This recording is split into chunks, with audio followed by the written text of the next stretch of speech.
My name is Raman Shehrawat. I am student of BMS batch 2023।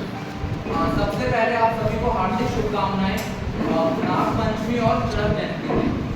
तो हम आज जानते हैं आचार्य चरक के अनुसार कि हमारा दिनचर्या किस प्रकार का होना चाहिए। ब्राह्मणे मुहूर्त उद्दिश्यते स्वास्थ्य रक्षा नाम आयुतस्य। इसका मतलब है हमें ब्राह्म मुहूर्त में उठ जाना चाहिए। ब्राह्म मुहूर्त जो होता है वो हमारा सूर्य उदय होने से 98 मिनट पहले होता है। तो इसके बाद पश्चात हमें मूत्र पुरुष आदि का त्याग करके अपने दांतों को दातुन से साफ करना चाहिए।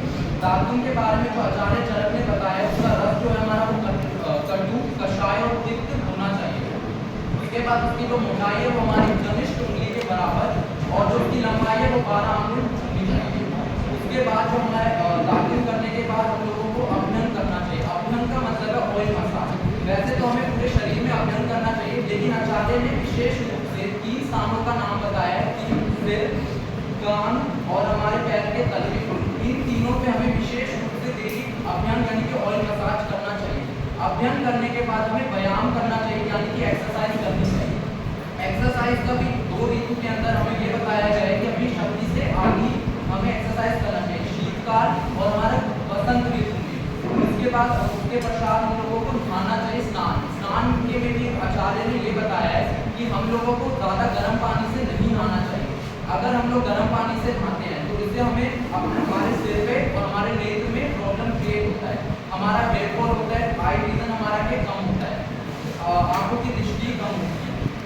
उसके पश्चात स्नान के बाद हम लोगों को जो है अपने धर्म को या अपने भगवान की पूजा करनी चाहिए और मेडिटेशन करना चाहिए।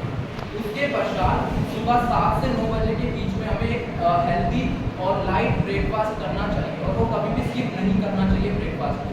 उसके पश्चात 12 बजे से लेकर 1 बजे के बीच में हमें लंच करना चाहिए। जो भोजन है वो हमारा क्या होना चाहिए, हैवी होना चाहिए, क्योंकि इस टाइम पे जो है हमारा सूर्योदय जो होता है वो सूर्य की जो रोशनी होती है वो हमारे बिल्कुल पीक पे होती है, तो हमारा जो डाइजेस्टिव अग्नि होती है वो काफ़ी अच्छे से काम करती है। उसके पश्चात शाम के टाइम हम लोगों को अपने कोई भी हॉबी को फॉलो करना चाहिए।